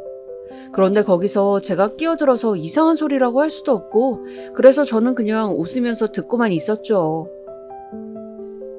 그래 뭐 우리 아들이 그래도 학벌도 좋고 돈도 잘 버는데 처가댁이 그 정도는 되어야지. 그러면서 시어머니는 약간 낮잡아 보는 듯한 눈길로 저를 보셨어요. 아, 그제야 알겠더라고요. 들어오자마자 시어머니가 저한테 보내셨던 눈길이 좀 낮잡아 보는 듯한 눈길이었어요. 그런데 뭐 얼굴 보자마자 그럴 일이 뭐가 있지 싶어서 혼란스럽더군요. 아직 저는 시어머니하고 얼굴만 보고 말만 텄을 뿐이었으니까요. 시골 어디쯤 살아요? 아, 네. 저 좀 안쪽이라 농장하려면 읍내는 아니고 더 안쪽에 위치해야 해서요. 집도 그쪽이고요. 아이고, 그럼 아가씨도 계속 농장 일 하는 거? 네, 그렇죠. 농장 일 돕고 양봉 일도 돕고 그래요. 그래, 뭐 할 수 있는 거라도 해야지. 노는 것보다야 낫지. 시어머니는 계속 그런 식으로 말씀하셨어요. 농장 일을 하면 고약한 냄새 많이 나지 않느냐. 그거 맡으면서 어떻게 하루 종일 계속 있느냐. 농장까지 버스는 닿느냐. 그러면서 조금씩 그 무시하는 듯한 뉘앙스를 풍기시더라고요. 솔직히 좀 어이는 없었는데 곁에 앉은 예비신랑이 계속 그런 건 아니라고 커버를 쳐줘서 그냥 입을 다물고 있었어요. 솔직히 저도 성격이 아버지 닮아서 그렇게 얌전하지만은 않거든요. 학창시절에 나름 친구들하고 싸움도 많이 해봤고 다른 애 괴롭히는 일진들 머리채도 잡아봤고 그런 편이었는데 시어머니가 그런 걸 모르시니 말을 함부로 하시는 것 같더라고요. 하지만 이제 와서 결혼 준비를 다 어그러뜨릴 순 없으니 그냥 저도 얌전히 있기로 했어요. 아예 결혼을 안 할 거면 모르는데 다른 사람을 만난다고 해도 다른 시어머니도 이러지 않으리라는 법이 없으니까요. 집에 와서 아버지한테 그런 이야기는 하지 않았어요. 아버지가 계속 시부모가 널 어떻게 생각하느냐고 혹시 나쁜 말이라도 했으면 꼭 아버지한테 말하라고 하셨지만 그런 말까지 할 수가 없더라고요. 아빠, 나 이왕 결혼하기로 했으니까 시댁에 잘해볼 거예요. 대신 그렇게 말했죠. 저는 정말 그럴 생각이었어요. 사람이 결점 없는 사람 없고 그렇다고 깊이 알고 나서 나쁜 사람도 거의 없잖아요. 그래, 사실 너희 남편감이 그래도 사업이 잘 되고 있다고 하니까 그리고 스펙도 좋은 사람이니까 결혼해서 잘 살면 좋지. 하지만 꼭 기억해라. 네 행복이 먼저라는 거. 아버지는 신신당부를 하셨어요. 물론 저는 아버지의 그 배려가 너무나 고마웠지만 그렇다고 해서 아버지께 시댁의 나쁜 면을 다 미주알 고주알 말씀드릴 수는 없었어요. 아버지는 걱정이 많은 편이셔서 그리 문제되지 않는 것에도 신경을 쏟으실 게 뻔했으니까요. 결혼하면서는 시댁하고 친정하고 많이 오가게 되잖아요. 그러면서 시부모님이 저희 아버지랑 만나셨을 때 혼자 어떻게 이렇게 딸을 잘 키우셨냐고 칭찬을 많이 해주셨어요.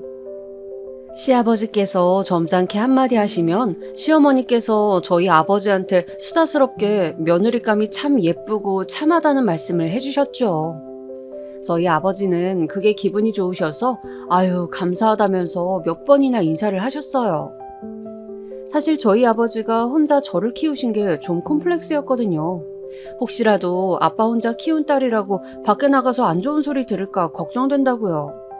저도 그래서 밖에 나가서 더 행동거지나 몸조심을 한 것도 있고요. 상견례를 위해서 식당을 예약하고 만났을 땐 아버지는 차에 꿀을 한 세트 가지고 오셨어요. 진짜 좋은 꿀이었거든요. 저희 시댁에 처음으로 선물하는 거라고 제일 좋은 걸로 담아 놓으셨다가 곱게 간직해서 고급스러운 도자기병에 담아서 오셨어요. 목재 케이스에 담은 걸 내놓으셨더니 시부모님이 너무 좋아하시더라고요. 어머, 정말 좋은 꿀인가 보네요. 이거 고급스러운 것 좀 봐. 아이고, 사돈어른이 이렇게 좋은 걸 주시다뇨. 저희 딸아이 좀 잘 봐달라고 드리는 겁니다. 아버지는 웃으시면서 은근히 진심을 어필하셨어요. 저는 그러지 않으셔도 되는데 하면서도 아버지가 그렇게 저한테 신경 써주시는 게 고맙기도 했죠. 결혼하고 나서도 마찬가지였어요. 결혼 후에 신혼여행 다녀오면서도 아버지가 꿀 세트를 챙겨주셨거든요. 저희가 선물을 드리러 친정을 방문했는데 아버지가 도리어 꿀을 챙겨주시는 거죠. 사실 농장하는 입장에서 뭐 다른 걸 선물로 사돈댁에 드리기는 좀 힘들거든요. 꿀이 제일 고급스럽고 선물 받는 입장에서도 좋을 것 같으니 그걸로 챙겨주신 거였죠. 처음에 그래서 저희 시댁하고 친정 아버지는 상당히 좋은 사이로 잘 지내셨어요. 시어머니도 초기에는 아버지 혼자 계시니 몸보신 하시라고 이것저것 싸주시기도 하셨고 꿀 받으시면 고맙다면서 잘 먹겠다고 전해달라고도 하셨고요. 사실 저는 좀 마음에 차지 않아 하셨고 시골 출신이라는 것도 별로 안 좋아하셨지만 농장에서 나오는 각종 선물을 받을 때는 좋아하셨어요. 그게 좀 속보이기도 했지만 뭐 어쩌겠어요. 아버지는 노골적으로 말씀은 안 하셨지만 제가 도시에 있는 시댁 그리고 돈 잘 벌고 학벌 좋은 남편한테 시집을 간 걸 좋아하셨어요. 그래서 저도 남편이나 시댁에 대해서 못마땅한 것은 입을 다문 적이 많긴 했죠.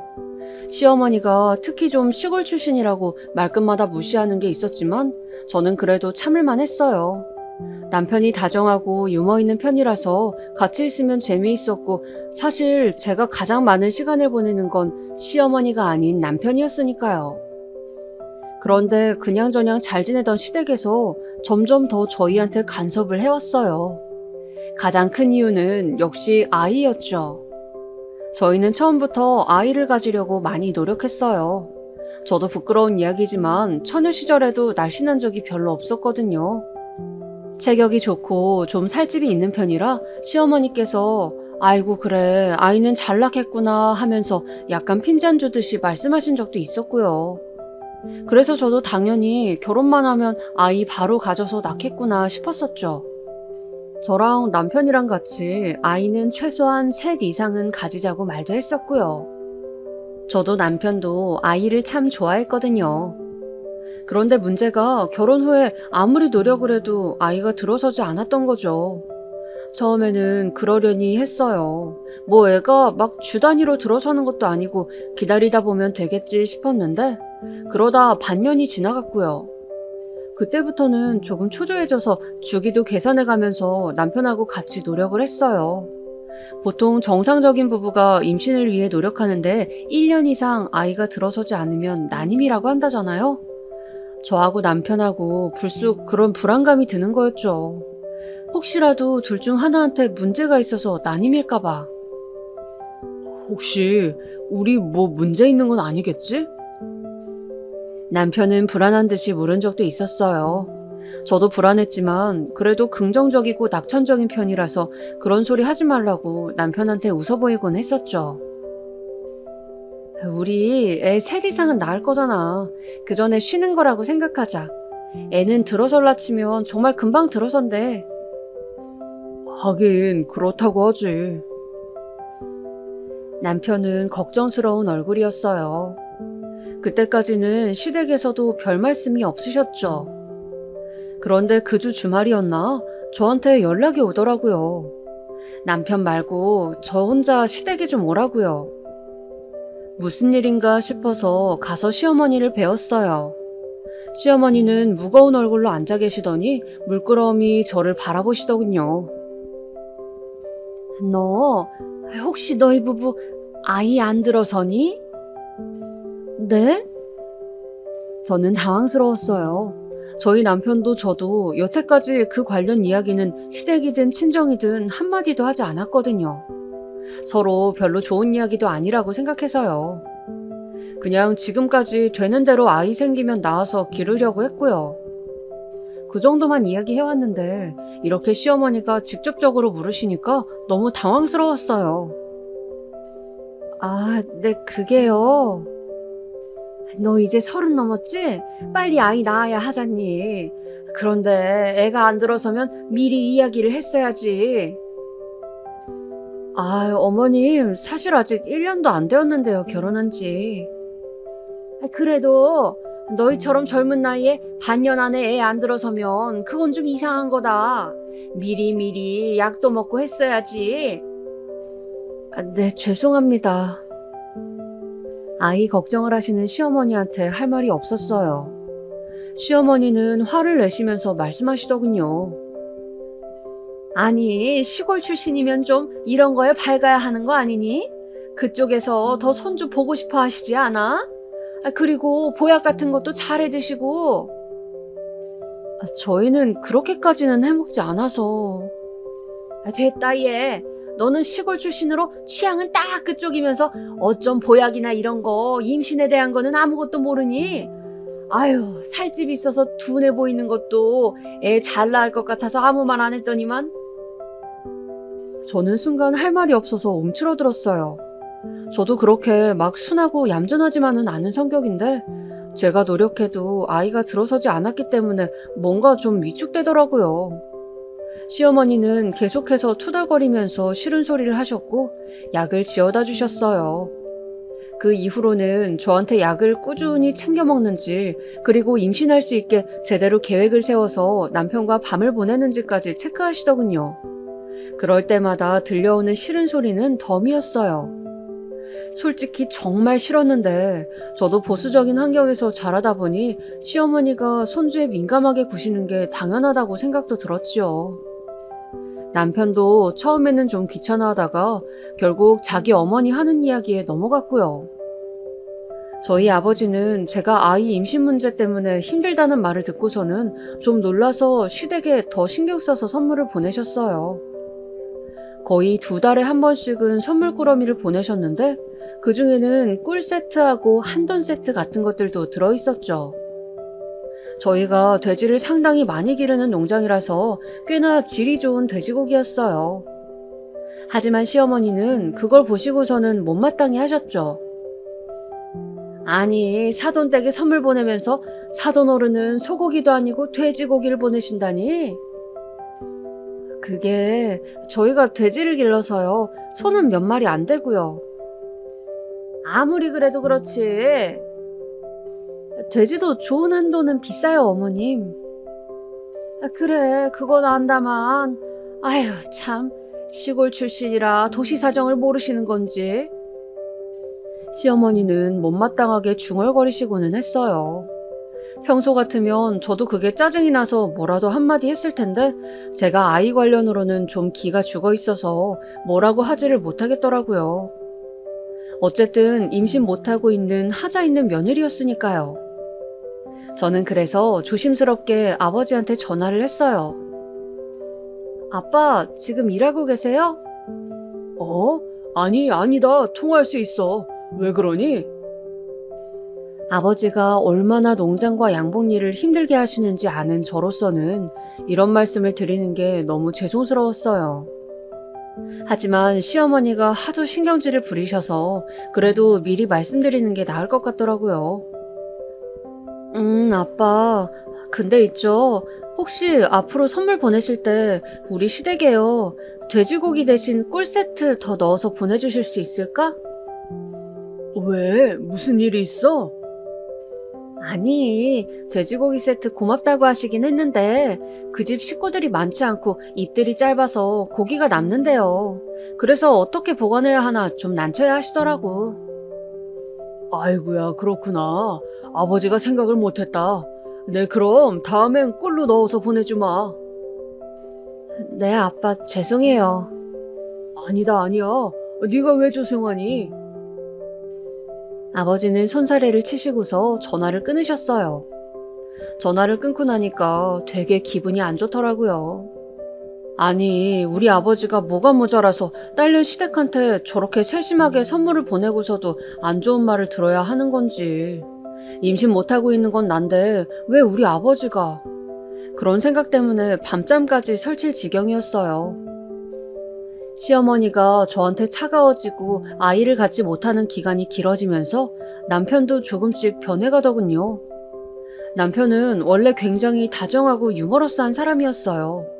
그런데 시간이 흐르면서 남편은 점차 저한테 냉담해지기 시작했죠.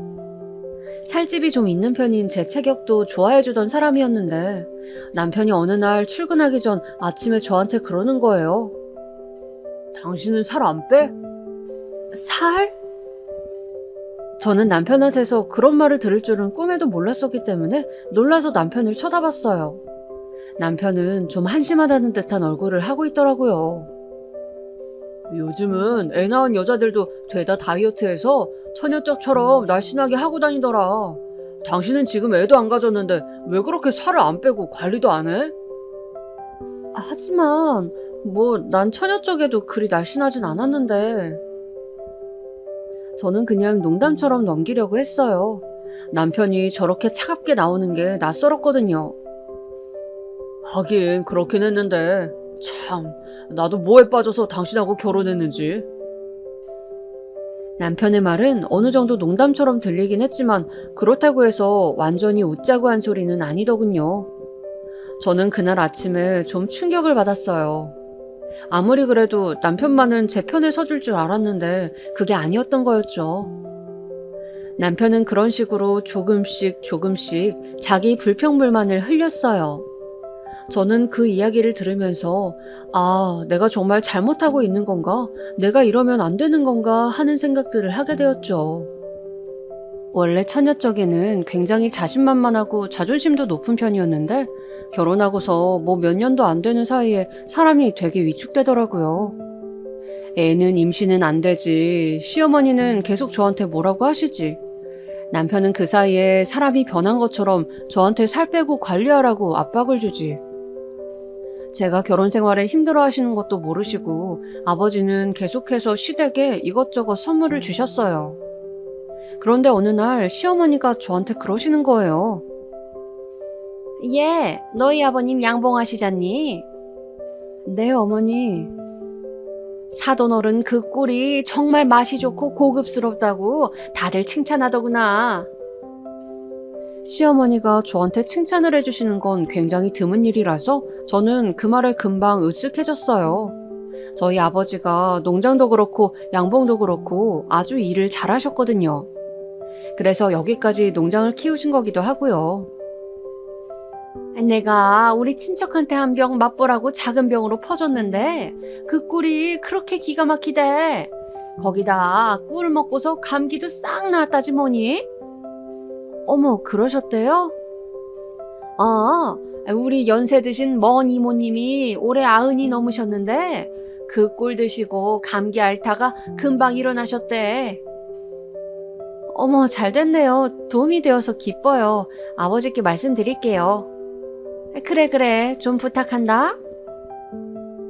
부탁한다는 말이 무슨 뜻인지 의아했지만 저는 그 기쁜 소식을 아버지한테 전해드렸어요. 아버지는 꿀이 크게 도움이 되었다는 말에 마찬가지로 좋아하셨죠. 아버지도 양봉에 상당히 자부심이 있으셨으니까요. 그런데 그렇게 말씀을 전해드리고 나서 한 사흘쯤 뒤였나? 다시 시어머니가 저를 부르셨어요. 저는 시댁에 가서 일을 도와드리는 일이 잦았기 때문에 그렇게 이상하게 생각하지 않고 부르시는 전화에 곧 뛰어갔죠. 그런데 시어머니 인상이 아주 안 좋은 거예요. 제가 청소를 하고 있어도 싫은 소리를 하시고 음식을 해다 내드려도 인상은 찌푸려져 있고 대체 왜 그러시는지 알 수가 없어서 저는 발끝을 들고 눈치를 보면서 다닐 수밖에 없었죠. 같이 점심을 먹고서 차를 한 잔 내다 드렸는데 제가 설거지하는 동안 차를 다 드신 시어머니가 저한테 와서 앉아보라고 하셨어요. 저는 왜 그러시나 제가 또 뭔가 잘못한 게 있나 걱정하면서 가서 앉았죠. 그랬더니 시어머니는 화를 참는 듯한 기색으로 말씀을 이어가셨어요. 너 내가 저번에 꿀 이야기 했었잖니? 네, 어머님. 그렇지 않아도 저희 아버지께 말씀드렸어요. 친척분 건강에 도움이 되었다고 하니까 너무 좋아하시더라고요. 설마 아버지께 그 말씀 전해드렸다는 걸 말씀 안 드려서 그러신가 해서 저는 급하게 그 이야기를 했어요. 하지만 시어머니는 그게 도리어 마음에 안 든다는 듯 눈을 찌푸리셨죠. 그래? 그걸 전해드렸어?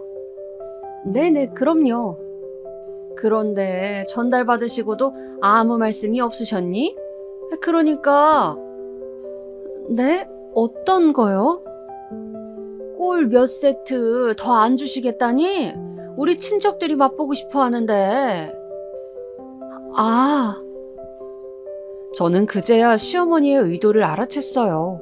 제가 너무 둔했던 거죠. 그렇게 어른들이 좋아하신다, 친척들이 좋아하신다 말씀하셨던 의도가 꿀 몇 세트가 더 필요하다는 말씀이었다는 거였어요. 직접적으로 말하면 너무 노골적으로 요구하는 게 되어버리니까요. 시어머니는 눈을 잔뜩 찌푸리면서 억지로 웃으셨죠. 내가 이렇게 말하면 너무 선물 뜯어내는 것 같잖니. 그래서 좀 둘러서 말한 거였는데 하긴 너는 그거 알아듣기에는 너무 세심하지 못한 아이지. 죄송해요, 어머님. 제가 아버지께 말씀드려 볼게요. 그래, 좀 부탁한다. 우리 이모님이 그거 드시고서 맛있다고 하도 그러셔서 친척들이 다들 자기도 먹고 싶다고 난리거든. 네. 좀 기가 차더라고요. 아니, 저희 아버지가 양봉하셔서 만들어내는 꿀은 굉장히 고급이란 말이에요. 그런 걸 딸 시댁이라고 선물로 주니까 그냥 아깝지 않아서 주는 줄 아나 싶었어요. 그런데 지금 시댁에서 제가 굉장히 약한 위치라서 시어머니의 그 말씀을 그냥 무시할 수도 없더라고요. 그래서 저는 다시 아버지께 전화를 했어요. 그래, 꿀 세트를 더 달라고 했다는 거지? 네. 정말 좀 아빠한테 말씀드리긴 좀 그런데. 아니다, 아니야. 너한테는 내가 뭘 못 주겠니? 그런데 다만. 네? 너 시어머니가 괴롭히는 건 아니지? 하도 못된 시댁 사람들도 많아서. 아니에요, 그런 건. 저는 아무리 그래도 걱정 많은 아버지한테 그 말씀까진 드리지 못하겠더라고요. 아버지는 그렇지 않아도 제 걱정으로 세월을 보내시는데 시댁에서 구박받는다는 말까지 하면 어떠시겠어요? 그래서 저는 그냥 꿀만 달라고 하고서 전화를 끊었어요. 그리고 꿀이 도착해서 시어머니는 신나게 그걸 친척들한테 나눠주시더라고요. 저한테는 놀랍게도 고맙다는 말씀 한마디도 안 하셨어요. 뭔가 벌써 그걸 당연하다고 생각하시는 것 같더라고요. 며느리의 것은 당연히 시댁에 속한다는 주의이신지 뭔지. 그런데 그 한 번이 아니었어요. 그 다음에는 무슨 친가 쪽 아저씨인지 누군지 생일이라면서 생일 선물로 주고 싶다고 또 꿀을 보내달라고 요구하셨어요. 저는 의아한데도 제가 임신도 못하고 못 낳았다는 생각에 어쩔 수 없이 아버지한테 또 부탁드렸고요. 아버지는 좀 망설이면서도 또 꿀을 보내주셨어요. 사실 그것만 해도 돈으로 따지면 엄청난 거였거든요. 고급 꿀은 한 병에 10만 원도 훌쩍 호가하는 가격이었고 도매가로만 따져도 시댁에 드린 꿀은 엄청난 수준이었어요. 하지만 그게 금액으로 표시되지 않기 때문에 시어머니는 너무 그걸 하찮게 생각하시는 거였죠. 그러던 어느 날 남편이 저한테 그러더군요. 여보, 우리 엄마 2달 뒤에 환갑이신 거 알지? 환갑이라고 막 들떠 계시더라고. 우리가 뭐 해줄지 기대된다면서. 우리가 뭘 해드려? 아니 뭐 환갑이니까 평소보다야 좀 더 크게 해드리겠지만. 저는 놀라서 말했어요. 남편은 어깨를 으쓱하면서 자기도 그 정도로 생각한다고 하더군요. 그러더니 그러는 거예요. 환갑까지 2달 정도 남았으니까 그 사이에 자기가 임신해서 기쁜 소식 전해드리면 좋겠다. 그게 뭐 내 마음대로 되나? 안 되면 노력이라도 해봐야지. 자기 요새 살도 안 빼고 계속 찌기만 하더라? 고도비만이면 임신할 확률 더 내려간대. 남편은 눈에 약간의 경멸까지 담은 채로 저를 바라보았어요. 저는 순간 그동안 쌓인 스트레스가 명치로 훅 치받고 올라오는 게 느껴지더라고요. 사실 그동안 시어머니하고 남편한테 임신 관련 스트레스를 받으면서 제가 살이 찐 건 맞았어요. 솔직히 그 스트레스를 받으면서 제가 외모 관리라든가 운동을 할 수 있을 리가 없잖아요. 저는 남편한테 뭐라고 말대꾸도 못한 채로 멍하니 있었고 남편은 한참이나 더 제 외모에 대해서 주절거리다가 밖으로 나갔어요. 남편은 처음에 처녀적 제가 체격이 좋고 털털해서 좋다고 했어요. 하지만 결혼한 지 얼마 지나지도 않았는데 살찌고 외모 관리를 놓은 제가 싫다고 하기 시작했죠. 남자들이 원래 그런 건 알고 있었지만 제가 제 남편한테 이런 소리를 들으니까 타격이 정말 컸어요. 그리고 사실 남편이 그렇게 변한 데에는 제가 원인이라는 것도 타격이 컸죠. 제가 임신만 잘하고 아이를 제대로 낳았다면 이런 일이 발생하지 않았을 거예요. 병원에 가서 검사를 해보아도 남편도 저도 아무런 문제가 없었어요. 그게 더 스트레스였죠. 원인은 모르는데 임신은 안 되고 나이는 먹어가는데 허송세월을 하고 있다는 느낌이었으니까요. 저는 더 견딜 수가 없어서 아버지한테 전화를 했어요. 아버지는 농장 일이 바쁘신지 그때 받지 않으셔서 저는 너무 서글퍼서 혼자 쭈그리고 앉아서 훌쩍거렸었죠. 그러다가 아버지가 다시 전화를 해주셨고 저는 아버지한테 제 사정 이야기를 다 털어놓았어요. 아빠, 저 진짜 아빠한테 이런 이야기 안 하고 싶었어요. 왜 그러니? 아니 얘야, 이야기해봐라. 대체 왜 그래? 그런 사정을 전혀 모르셨던 아버지는 당황하실 수밖에 없었죠. 저는 아버지 목소리를 들으니까 더 서러워져서 울어버렸고 말이 횡설수설하면서 나왔어요. 아빠, 나 애 못 낳는다고 너무 구박받아. 나 진짜. 뭐? 이게 또 무슨 소리냐? 임신 안 된다고 나한테 너무 뭐라고 해. 그리고 사람 취급도 안 해줘. 나 맨날 시댁 가서 가정부처럼 일한단 말이야. 그런데 나한테 너무... 제가 울면서 말하니까 아버지는 황당하고 기가 막힌지 말문이 막히셨어요. 그리고 찬찬히 저를 달래서 좀 진정하고 말하라고, 무슨 일 있으면 아버지가 올라갈 거니까 너무 염려하지 말라고 하시면서 말씀해 주셨죠. 그 덕분에 저는 아버지한테 조금 진정이 된 채로 사정을 전부 말씀드릴 수가 있었어요. 아버지한테 말씀드리면서 생각해보니까 사실 내가 대체 왜 이 결혼을 계속 유지하고 있으려는 거지 싶은 거예요. 시댁이 뭐 엄청나게 잘 사는 것도 아니고 남편이 저한테 뭘 아주 잘해주는 것도 아니고, 그렇다고 제가 결혼이 인생 목표였던 사람도 아니고요. 이렇게까지 불행한데 내가 이걸 버틸 이유가 없었어요. 게다가 아이도 안 생긴 채라 갈라서도 혼자 가뿐하게 날아갈 수 있었고요. 아버지는 이야기를 다 들으시더니 차분한 목소리로 말씀하셨어요. 한 번 더 이야기가 나오면 내가 올라가마.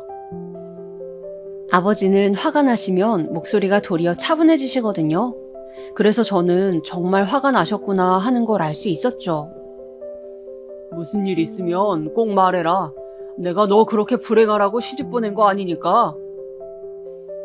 아버지의 말씀은 너무 든든했어요. 저는 알겠다고 꼭 말씀드리겠다고 하고서 전화를 끊었죠. 그렇다고 해서 바로 아버지한테 이혼하겠다 말씀드리지는 않았죠. 그런데 하루하루 갈수록 남편하고 시어머니의 행동은 제가 참기 어려운 지경까지 갔어요. 계속되어 온 행동들이 나아지기는커녕 점점 더 나빠지기만 했거든요. 제가 참는다고 확신이 들었는지 더 모욕적인 언사나 과도한 행동들만 늘어갔어요. 사람이 참아준다고 우습게 보는 사람들이 참 많죠. 저도 그때 부당한 일을 당하면 참으면 안 된다는 걸 처음 깨달았어요. 시어머니 환갑날 환갑잔치를 해야 한다면서 준비를 하라고 시키시더라고요. 차라리 그냥 뷔페 식당 같은 곳에 가서 밥 한 끼 먹으면 간단할 텐데 그건 또 싫으시대요. 꼭 저희 집에서 차려놓으면 와서 밥을 드시겠다고 하더군요. 정말 속도 터지고 내가 대체 왜 시어머니 환갑잔치상까지 차려야 하는지 알 도리가 없었어요. 하지만 별 수 있나요? 속으로는 갈라서기 직전까지 왔지만 그래도 어쨌든 완전히 이혼하기 전까지는 책 잡히지 않게 원하는 걸 해주자 싶어서 원하시는 대로 상을 꾸역꾸역 차려냈어요. 시어머니가 친척들까지 부른다고 하셔서 그러시라고 했죠. 어차피 양만 늘리고 숟가락만 더 넣으면 되니까요. 환갑 당일이 오자 시어머니가 초대한 친척들이 들어오셨죠. 시댁 쪽 친척들이 하나 둘도 아니고 10명 넘게 저희 집으로 들어오니까 숨이 턱 막히더라고요. 거실에 긴 상을 몇 개 붙여서 음식을 차려두었는데 친척분이 고생 많았겠다면서 칭찬해 주셨어요. 그리고 곧 시어머니도 오셨죠. 시어머니는 꼭 자기가 음식 차린 것처럼 상 둘러보면서 웃으시더라고요. 별거 차린 건 없는데 많이들 드세요. 아유, 별게 없다뇨. 이렇게 훌륭하게 차리셨는데. 친척분들이 웃으면서 시어머니한테 선물을 주고 시어머니가 인사치레를 하는 동안 저는 부엌으로 바삐 움직이면서 사람들 음식 시중을 들어야 했어요. 뜨거운 음식에 손을 대고 그러면서도 계속 음식을 내가고 그릇을 치우면서 속으로 아주 이상한 기분이 들더라고요. 그래, 이것만 끝나고 나면 이 결혼 끝내자 하는 결심말이에요. 시어머니는 깔깔 웃으면서 수다를 떨고 저희 남편을 옆에 앉혀놓고 자랑스러워 하셨어요. 그러더니 시계를 보고 제 얼굴을 번갈아 보면서 뭐라고 중얼거리시더군요. 저는 저한테 뭐라고 하는 줄 알고 가까이 가서 여쭤보았죠. 어머님, 저한테 뭐라고 하셨어요? 아니, 그게 사돈어른 안 오시니? 네? 저희 아빠요? 왜요? 내가 사돈어른한테 뭐 부탁한 게 있는데. 저희 아빠한테요? 저도 모르게요? 저는 당황해서 저도 모르게 목소리가 커졌어요. 시어머니는 저를 흘기면서 눈살을 찌푸리셨죠. 아니, 뭐 사돈어른한테 내가 부탁 좀 드릴 수 있지 뭘 그러니? 너한테 말하기 껄끄러워서 그랬다. 어머님, 그런 말씀은 저한테 먼저 해주셨어야죠. 아니, 무슨 상관이야. 어른들끼리 말한 건데. 무슨 부탁을 하신 건데요? 다른 게 아니라 꿀 좀 더 갖다 달라고 부탁드렸다. 어차피 양봉하시니까 꿀 정도는 얼마든지 있으실 거 아니냐? 네? 저는 정말 어이가 없어서 말이 안 나오더라고요. 아니, 어머님, 그걸 지금 여기로 갖다 달라고 하시는 거예요? 그래, 내 환갑날이라서 사람들한테 선물하고 싶어서 그랬다. 뭐 잔칫날 온 사람들이니 내가 며느리 덕 좀 보면 안 되겠니? 좋은 꿀 선물로 돌리면 내 낯도 살고 너도 기 살고 좋지 않겠니? 그걸로 왜 제 기가 살죠? 너무 그 머리 구조가 이해가 안 가서 저는 순간 멍해졌어요. 하지만 시어머니는 계속해서 지금쯤이면 도착했어야 하는데 왜 안 오시냐고 저한테 닥달을 했어요. 마치 꿀통을 맡겨놓은 것처럼 구시더군요. 아니, 시골 출신 며느리이면 이 정도는 좀 네가 알아서 해줘야 하는 거다. 시애미가 굳이 말하기 전에. 도리어 그런 말씀을 하시면서 아버지가 시간 맞춰 안 오시는 게 너무하다고 반복해서 말씀하시는데 진짜 미치겠더라고요. 대체 우리 아버지한테 무슨 민폐를 끼치시는 건지. 호랑이도 제 말하면 온다고 그때 벨이 울렸어요. 저는 급히 뛰어나가서 문을 열었는데 정말로 아버지가 서 계시더라고요. 저는 너무 당황해서 말을 더듬었어요. 아빠, 대체 이게 뭐... 그래, 네 시어머니께서 나한테 전화하셨더라. 꿀통 100개 갖다 달라고. 어머, 사돈어른 늦으셨네요. 시어머니가 높은 소리로 말하면서 밖으로 나오셨어요. 현관에 와서 아버지 뒤를 기대하는 눈빛으로 바라보시더군요. 꿀통 가져오셨죠? 지금 손님들이 많이 와 계셔서요. 그분들한테 좀 선물로 돌리려는데 패키지 신경 써주셨겠죠? 하하하. 아버지는 어처구니가 없다는 듯이 웃으셨어요. 저도 너무 어이가 없어서 말이 안 나오더라고요. 그러더니 아버지는 고개를 끄덕이셨어요. 그래요. 트럭에 조금 싣고 왔습니다. 아유, 그러시구나. 같이 가지고 올라오라고 제가 사람 좀 내보낼게요. 아니요, 괜찮습니다. 제 딸 얼굴 보니까 아무래도 그러실 필요 없을 것 같네요. 네? 그게 무슨... 아버지는 뒤에 놓아두었던 대야를 들어 올리셨어요. 무슨 대야예요, 그게? 시어머니가 어리둥절한 얼굴로 쳐다보고 계셨고 그때쯤엔 거실에 있는 친척들도 호기심 어린 눈으로 저희 쪽을 다 보고 있었죠. 꿀이죠, 뭐겠습니까? 그런데 왜 그걸 대야해? 사돈 원하시는 지리산 천연꿀 100 해드리려고요. 그 말씀과 동시에 아버지가 꿀 대야를 그대로 시어머니 머리 위로 덮어 씌우셨어요. 시어머니는 비명도 지르지 못한 채로 몸이 굳어서 그대로 꿀을 뒤집어 쓰셨죠. 너무 창졸간에 일어난 일이라 저도 남편도 손님들도 한마디도 하지 못한 채로 시어머니를 바라봤어요. 시어머니는 끈끈한 꿀이 뚝뚝 떨어지는 것을 깨닫고 벌벌 떨면서 말을 더듬었죠. 대체 이게 무슨... 내 딸, 이따위 집안에 더 이상 못 둡니다. 자네도 마찬가지야. 아버지는 제 남편을 노려보면서 말씀하셨어요. 남편은 놀라서 움찔 뒤로 물러났죠. 지갑하고 소지품만 챙겨 나와라. 가자. 네, 아빠. 아버지가 그렇게 말씀하셔서 저는 곧장 들어가서 지갑만 챙겨서 들고 나왔어요. 그때 시어머니가 소리를 지르셨죠. 너 지금 뭐 하는 거야? 네가 어딜 가? 당신 지금 가면 이혼이야. 남편과 시어머니가 동시에 소리를 질렀어요. 하지만 저는 그리 놀라지 않고 두 사람을 돌아보았죠. 이혼? 내가 원하던 건데 잘 됐네. 뭐라고? 그 결심 변하지 말고 이혼해줘요. 징그러워 죽겠어 진짜. 욕심만 덕지덕지 많아가지고. 저는 그렇게 쏘아붙이고서 곧장 아빠 손을 붙잡고 나와버렸어요. 뒤에서 꿀을 잔뜩 뒤집어 쓴 시어머니가 비명처럼 히스테릭하게 소리를 지르시더군요. 어찌나 속이 시원하던지. 그리고 그 후는요? 당연히 이혼이죠. 남편이 좀 뻗대기는 했지만 뭐 제가 마음이 돌아섰는데 어쩌겠어요. 갈라서면서도 시어머니가 계속해서 난리를 피우시긴 했지만 그때마다 아빠가 강하게 대응해 주셔서 아주 다행이었어요. 그 이후로는 아빠의 농장으로 돌아와서 양봉을 도와드리면서 편하게 지내고 있답니다. 제 사연은 여기까지입니다. 재미있게 들으셨다면 좋겠어요.